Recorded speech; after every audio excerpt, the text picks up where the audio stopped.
Tout d'abord, le cas de l'administration. On retient souvent du collaborateur l'image honnie d'un exalté, d'un sympathisant du nazisme, affichant crânement ses opinions et dénonçant juifs et résistants. Même si ces hommes ont pu avoir ce profil, ils constituent un petit groupe, certes dangereux, mais un petit groupe, peu nombreux. Par contre, la collaboration prit un aspect plus policé, mais bien plus efficace à travers la collaboration d'État. L'administration française, qu'elle soit préfectorale, éducative, judiciaire ou policière, se mit au service de la puissance occupante, en faisant appliquer ses lois. Ainsi, toute la lourde gestion du quotidien qu'engendrait l'occupation a été mise sous le poids des Français.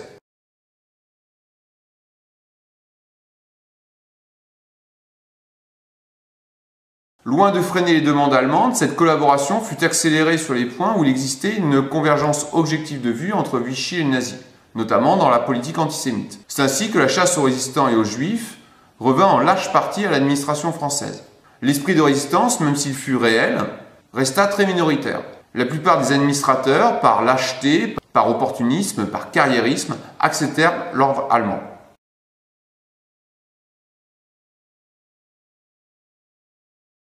La relation des Français avec Pétain est pleine de contradictions et d'ambiguïtés. Il est apparu en juin 40 comme le seul recours par une écrasante majorité du Français. Peu ont perçu la nature du nouveau régime qui prend forme en juillet 1940.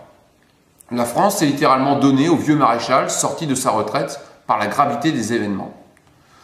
Tel Cincinnatus, il apparaît comme l'homme capable d'endiguer l'avance des adversaires et de réformer un État déliquescent jugé responsable de la défaite. La condamnation gaulliste de l'armistice et de la naissance du nouveau régime ne pèse pas lourd face aux consciences françaises, du moins dans un premier temps.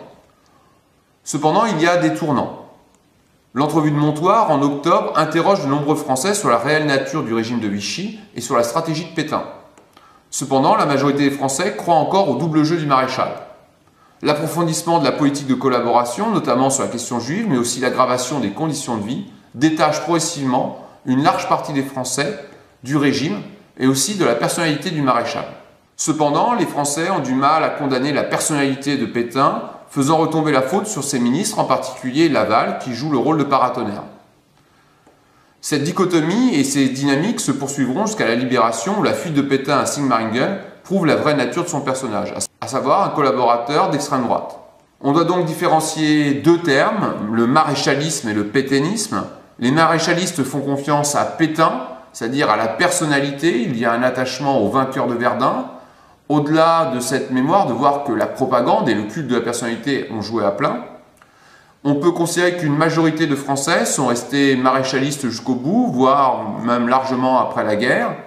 Ce n'est qu'avec nos jeunes générations que, enfin surtout la vôtre, enfin, moi je suis moins vieux, moi je suis moins jeune, enfin bref, de voir que c'est nos générations qui effectivement condamnent de façon quasi unanime Pétain, car aujourd'hui les archives ont parlé et la vérité historique est là, à savoir qu'il ne s'est jamais rebellé, il n'a jamais résisté aux Allemands et il n'a jamais mené de double jeu avec De Gaulle.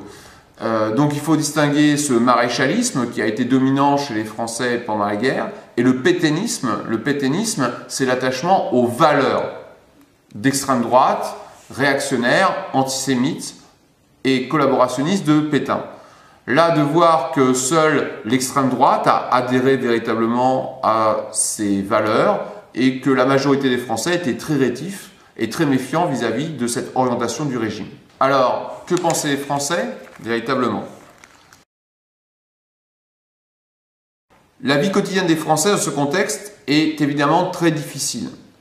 Outre la privation des libertés fondamentales, le service du travail obligatoire, la présence des troupes d'occupation, les nombreux prisonniers en Allemagne, c'est le rationnement qui domine le quotidien des Français. Les rations alimentaires, définies selon les besoins minimums de chacun, est souvent largement insuffisante, surtout en ville. La population a donc recours massivement au marché noir pour se procurer des aliments. Les Français s'en sortent également par du système D en utilisant des produits des ersatz multiples, les chaussures à semelles de bois, l'orge grillée pour remplacer le café, etc. Ces difficultés et la peur du lendemain cristallisent les tensions et les haines d'une écrasante majorité de la population contre les Allemands et les collaborateurs les plus affichés. Quasiment tous les Français souhaitent la victoire des Alliés, attendent comme une libération le débarquement anglo-américain et s'enthousiasment pour les victoires soviétiques à partir de 1943. Cependant, hostilité morale et germanophobie ne signifient pas engagement. 90% des Français se contenteront d'une attitude attentiste et ne s'engageront aucunement dans les combats de la résistance. Cette accommodation engendre de nombreuses frustrations qui éclateront de façon violente à la libération contre les collaborateurs et surtout les collaboratrices, ou du moins celles désignées comme telles. Ce sera les fameux épisodes tragiques des femmes tondues qui se multiplieront à la libération des grandes villes, mais aussi de petits villages. Loin d'une population divisée entre héros et salauds, la population française a donc été souvent passive, essayant de passer entre les gouttes de la répression, tentant de nourrir ses enfants, dans un contexte où les rations alimentaires baissaient de façon régulière. C'est donc une France normale, confrontée à une situation anormale.